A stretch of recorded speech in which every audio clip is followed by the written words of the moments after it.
Né en 2008 de la vision prospective du chef de l'État, ce concept ambitionne d'assurer durablement à terme un accès universel de toutes les communautés et organisations à la base à un minimum vital commun. Nous sommes dans un monde où le paradigme qui gouverne est celui de la rentabilité et des profitabilités immédiates. Ce paradigme a eu pour conséquence de laisser sur les rails un wagon d'humains à travers le monde, particulièrement dans nos pays. Dès lors, il s'est avéré impérieux de trouver les moyens de raccorder ces wagons. Ces wagons, c'est en priorité les populations vulnérables, les femmes, les jeunes. Le Togo a fait très tôt le choix de l'inclusion, basé sur le principe de l'équité et de la responsabilité, dans la mise en œuvre des stratégies pour réduire les inégalités et permettant de libérer les capacités des populations à opter pour des activités génératrices de richesse au sein de leur communauté. Pour les plus vulnérables, bien entendu, des filets sociaux sont installés grâce au transfert de cash. L'ANADEB, l'Agence nationale de développement à la base, est la cheville ouvrière de cette politique et assure depuis 2011 l'accompagnement des communautés à la base. Le gouvernement togolais a structuré une série de programmes cohérents à fort impact réel, mesurable, permettant de ne laisser personne sur le quai. Qu'ils soient conjoncturels ou structurels, ces programmes sont destinés à réduire la pauvreté tout en accompagnant les bénéficiaires dans leur transformation et leur autonomisation. Ils sont basés sur une approche du faire-faire avec une composante renforcement de capacité en gestion. Nous parlons d'inclusion ce jour. Cette inclusion concerne les populations. Elle est à la fois financière, sociale, économique, politique et même géographique. Géographique parce que des programmes spécifiques sont destinés à la zone du Nord Togo, à la frontière au niveau de la frontière avec le Burkina, où le risque de terrorisme et d'extrémisme violent s'accroît, avec des programmes d'envergure appuyés par les partenaires tels que la Banque mondiale et le PNUD. Les programmes et projets que les agences et organisations du ministère du Développement à la base de l'emploi des jeunes déploient sur le terrain offrent aux entreprises et aux organisations, ainsi qu'aux partenaires techniques et financiers, des opportunités de mettre en œuvre leur responsabilité sociale d'entreprise avec une garantie d'impact sur les populations et surtout en capitalisant sur les expériences acquises au fil des ans par l'agence nationale créée à cet effet. C'est comme cela que nous avons vu des partenaires techniques et financiers s'appuyer sur ces dispositifs pilotés par les départements du ministériel. Un fonds dédié à l'accompagnement des jeunes est créé et permet aux jeunes qui ont choisi la voie de l'entrepreneuriat d'être accompagnés jusqu'au financement de leurs activités et à la croissance. La structuration des chaînes de valeur dans les filières porteuses a permis également de créer plus de 35 000 emplois au cours des 5 dernières années dans la production agricole, la transformation et la commercialisation de ces produits. Le projet a d'ailleurs inspiré la création d'une institution, une structure en charge du financement de l'agriculture basée sur le partage des risques dans le cadre d'un partenariat public et privé. La mise en place de plateformes multifonctionnelles au profit des groupements de femmes dans les campagnes et les zones éloignées permet de contribuer à leur autonomisation et de générer des revenus avec l'ambition d'aller plus loin. Ces plateformes, d'ailleurs, sont en train d'être transformées en plateformes solaires. Le choix que nous avons fait au Togo, c'est certainement de continuer à respecter les principes de profitabilité et de rentabilité des entreprises, mais d'agréger à ces principes l'homme, accélérer la croissance économique et valoriser le capital humain. Cela tourne autour de 3 considérations. La première, il s'agit de la réduction de la vulnérabilité des populations, les jeunes, les femmes, la diaspora, les personnes âgées. Il y a un programme de cash transfert qui est déroulé depuis plusieurs années. Nous avons également des programmes dédiés et destinés aux populations de jeunes dans les zones rurales, des jeunes déscolarisés ou des jeunes qui n'ont pas eu l'occasion d'aller à l'école, ce qu'on retrouve souvent dans nos pays. Et ces programmes tournent autour de travaux à haute intensité de main-d'œuvre, des programmes également d'emploi, donc pour ces jeunes vulnérables, qui constituent des activités au sein de leur communauté. Ces programmes ont touché 14 000 jeunes et d'ici la fin de cette année, nous atteindrons les 15 000 bénéficiaires. Le volontariat est aussi une des armes de lutte contre l'exclusion des jeunes.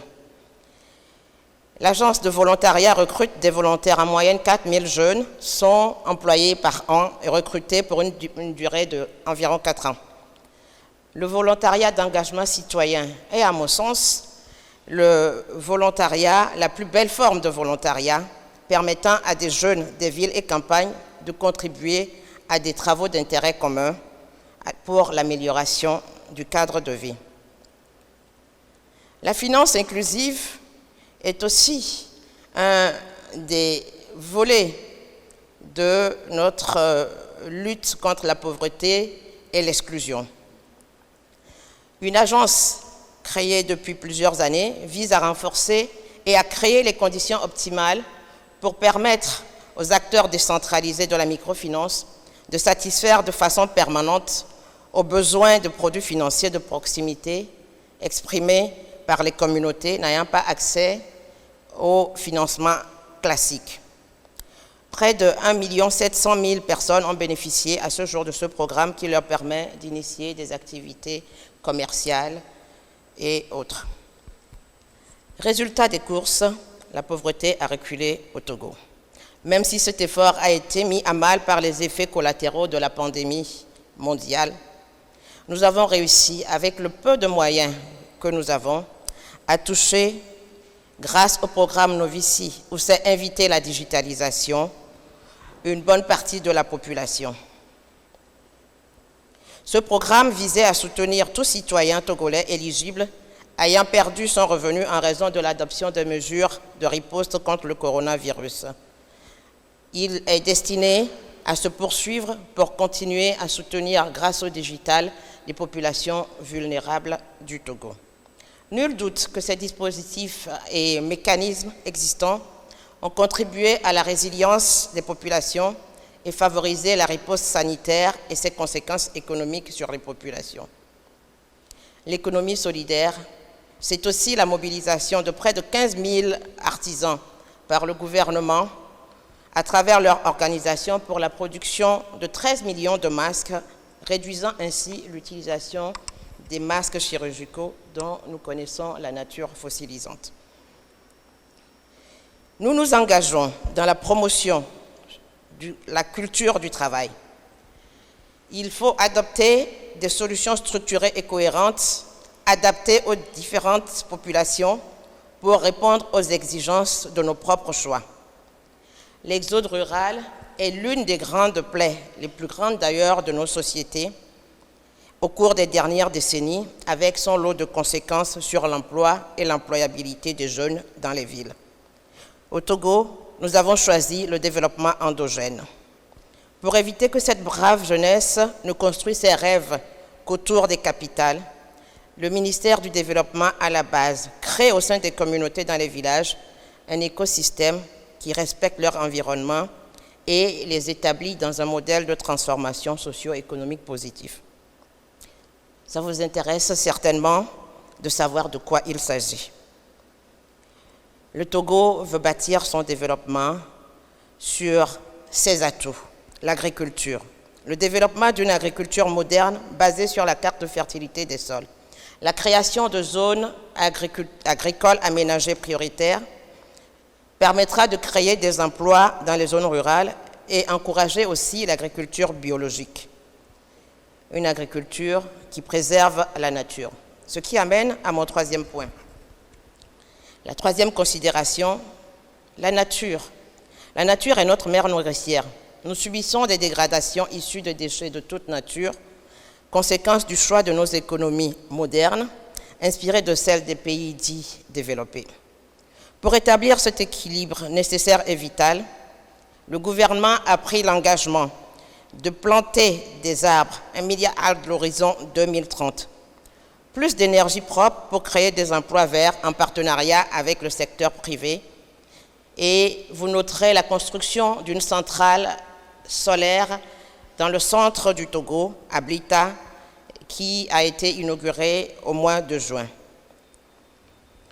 La signature récente d'un accord de financement également pour 2 autres grandes centrales est en cours. La subvention de kits solaires pour la population depuis 2019 a permis d'éclairer environ 550 000 foyers dans les zones rurales. Le Togo, c'est moins de 8 millions d'habitants sur 56 000 km². Je pense qu'il y a énormément de choses à faire. Il y a une réserve de choses à faire pour nous et il n'est pas possible de s'arrêter en si bon chemin. Briser la dichotomie public-privé et fédérer les acteurs autour d'engagements collectifs pour plus d'inclusion et l'atteinte des objectifs de développement durable est notre leitmotiv. La nouvelle façon de gouverner annoncée par la chef du gouvernement a créé une dynamique avec son appel à une alliance forte entre le public et le privé. Cette collaboration, qui prévoit des rencontres périodiques avec le secteur privé, est présidée par le Premier ministre en personne. Nous devons réduire les écarts de méthode et de méthodologie de production des biens et services. Cela devient un impératif pour faire prospérer cette alliance avec le secteur privé pour le bien de tous. La feuille de route gouvernementale a intégré totalement l'engagement du Togo dans le Pacte for Impact, dont les grandes lignes se lisent à travers les réformes et projets. Elle prévoit notamment une série de réformes concernant l'appui aux très petites et moyennes entreprises et industries, une réforme de l'administration publique avec déjà un nouveau code de travail plus moderne qui est destiné à faciliter l'intérêt des entrepreneurs pour le Togo. Créer les conditions d'un climat d'affaires favorable au développement de l'économie solidaire, créer un cadre de développement de la responsabilité sociétale par les entreprises et renforcer le secrétariat administratif chargé de la responsabilité sociale des entreprises constituent les 3 actions prioritaires qui vont être menées dans les mois qui viennent. Qu'elles soient locales ou internationales, les entreprises doivent jouer leur partition et nous voyons certaines le faire assez bien. Elles développent des programmes de mentoring pour les jeunes, pour les femmes entrepreneurs et la mobilisation pour le projet de cantine scolaire a été la preuve qu'il est possible d'avoir l'intérêt du secteur privé sur des questions aussi sociales. Nous sommes convaincus qu'aucune activité économique ne peut prospérer durablement, quel que soit le niveau d'investissement, de technologie, de productivité, si la majeure partie de la population n'a pas la capacité de consommer et de s'insérer dans cette économie. La jeunesse trouvera sa place dans ce processus. J'ai envie de dire qu'elle est au centre. C'est pour cela qu'ensemble, les programmes conçus en partenariat avec le secteur privé à son intention doivent être capables de faire rêver grand le Togo. L'État ne peut et ne veut pas faire tout seul. C'est donc ensemble, entre État responsable, entreprises responsables et société civile dynamique, que nous allons continuer la bataille de l'inclusion. Je vous remercie.